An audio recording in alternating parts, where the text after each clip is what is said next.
Good morning friends, welcome back all of you. नमस्कार, आप सबों का हार्दिक स्वागत है मेरे इस YouTube चैनल में, जहां पर आप सबों को लगातार विभिन्न प्रकार के प्रतियोगी परीक्षाओं के लिए तैयार किया जा रहा है। इस वीडियो में हम लोग यूपीएससी से संबंधित विभिन्न प्रश्नों को समझने की कोशिश करेंगे और आज का टॉपिक संवैधानिक उपचारों का अधिकार, जैसा कि आप देख रहे हैं स्क्रीन पर, अनुच्छेद 32 में जो 5 प्रकार की जो रीटें हैं जो सुप्रीम कोर्ट के द्वारा जारी की जाती है, उसका संक्षिप्त जिक्र होगा। अगर ये वीडियो आपको अच्छा लगता है तो आप इसे शेयर भी कर सकते हैं तथा मेरे चैनल को सब्सक्राइब करना बिल्कुल ना भूलें। चलिए, वीडियो की शुरुआत होती है। संवैधानिक उपचारों का अधिकार, अनुच्छेद 32।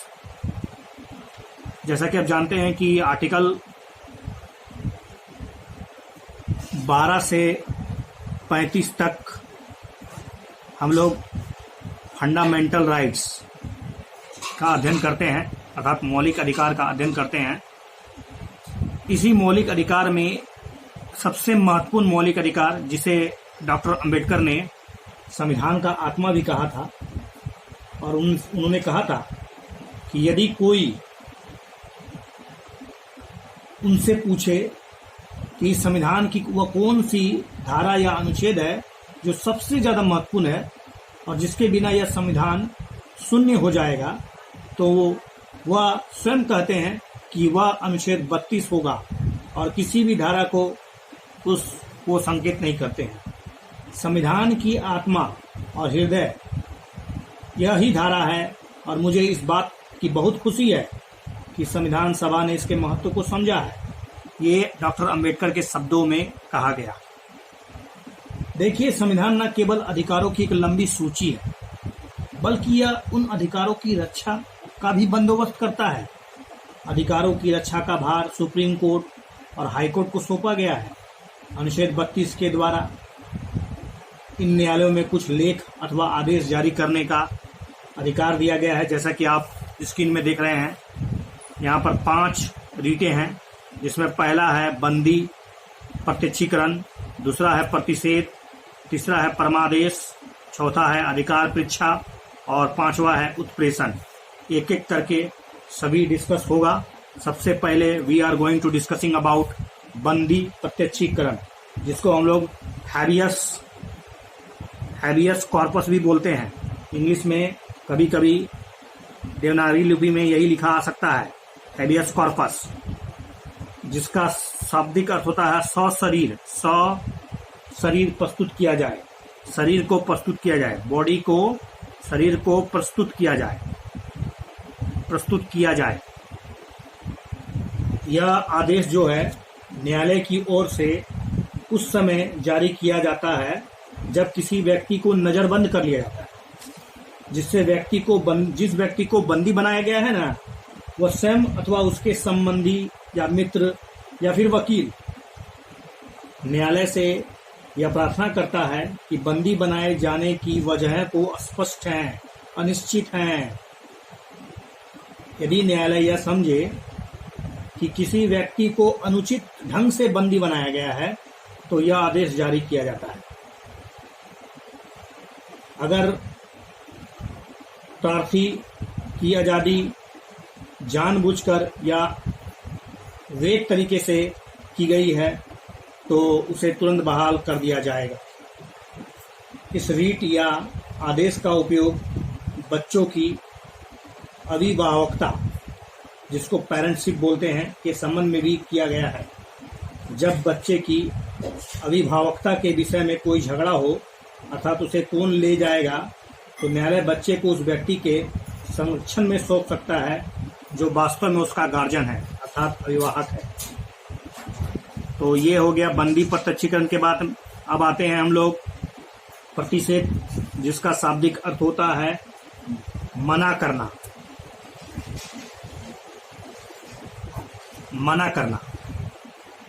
जब कोई न्यायालय अपने अधिकार क्षेत्र से बाहर जा रहा हो, अर्थात कोई ऐसा कार्य कर रहा हो जो उसके अधिकार क्षेत्र में नहीं आता हो, तो सुप्रीम कोर्ट तथा हाई कोर्ट उसे ऐसा करने से रोक सकता है।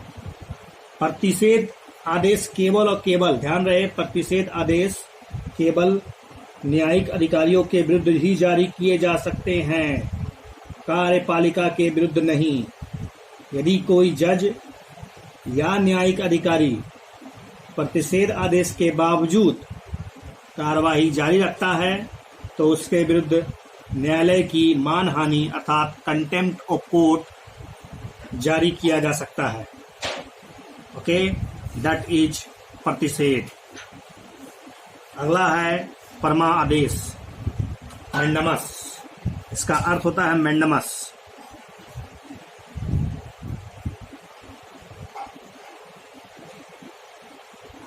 मैंडमस, हम आदेश देते हैं, हम आदेश देते हैं। जब कोई व्यक्ति या संस्था या निगम अथवा न्यायालय अपने सार्वजनिक कार्यों की या कर्तव्यों की पूर्ति ना करे तो सुप्रीम कोर्ट और हाई कोर्ट यह आदेश दे सकते हैं कि कर्तव्यों की पूर्ति की जाए। ध्यान रहे, इसमें निजी कर्तव्यों की पूर्ति की बात नहीं की गई है। इसके अतिरिक्त प्रार्थी को यह सिद्ध करना पड़ता है कि उसके किसी कानून के अधिकार का उल्लंघन हुआ है। मान लीजिए कि किसी कॉलेज की प्रबंधन समिति सभी प्रकार के उम्मीदवारों के प्रार्थना पत्रों पर विचार करने के बाद उसमें से किसी एक उम्मीदवार को प्रिंसिपल के रूप में नियुक्त करती है, सपोज। तो कोई भी उम्मीदवार परमादेश लेख जारी करने का अधिकार नहीं रखता है, क्योंकि उसका यह कानूनी अधिकार नहीं है कि प्रिंसिपल के पद पर उसकी ही नियुक्ति की जाए। ओके, तो ध्यान रहे, मैंडमस जो होता है ये कोई व्यक्ति, कोई संस्था, कोई निगम, कोई न्यायालय जब अपने सार्वजनिक कर्तव्यों की पूर्ति ना करे तब यह हाई कोर्ट और सुप्रीम कोर्ट के द्वारा जारी किया जाता है, और इसमें निजी कर्तव्यों की बात नहीं की गई है। ओके, नेक्स्ट है अधिकार परीक्षा। इसका सीधा अर्थ होता है तुम्हें क्या हक है, तुम्हें क्या हक है। जब कोई व्यक्ति सार्वजनिक पद को गैर कानूनी तरीके से प्राप्त कर लेता है तो सुप्रीम कोर्ट या हाई कोर्ट या न्यायालय पूछ सकता है कि उसे उस पद पर बने रहने का क्या हक है। जिस व्यक्ति के खिलाफ यह आदेश जारी किया जाता है उसे अपने दावे के समर्थन में ठोस सबूत प्रस्तुत करना पड़ता है। अगर सही सबूत नहीं मिला तो उसे पद से हटाया भी जा सकता है। जैसे कि आपको एग्जाम्पल देते हैं कि उत्तर प्रदेश ने नगर पालिका चुनाव में हारे हुए एक व्यक्ति को नगर परिषद के पद पर मनोनीत कर दिया था। सरकार को मनोनीत करने का अधिकार तो है, परंतु कानून के अनुसार हारा हुआ व्यक्ति मनोनीत नहीं हो सकता है। इसलिए हाई कोर्ट ने उस व्यक्ति को नगर पार्षद से हटा दिया। और फाइनली है उत्प्रेषण, जिसका सीधा अर्थ होता है और अधिक सूचित किया जाता है, और अधिक सूचित किया जाता है।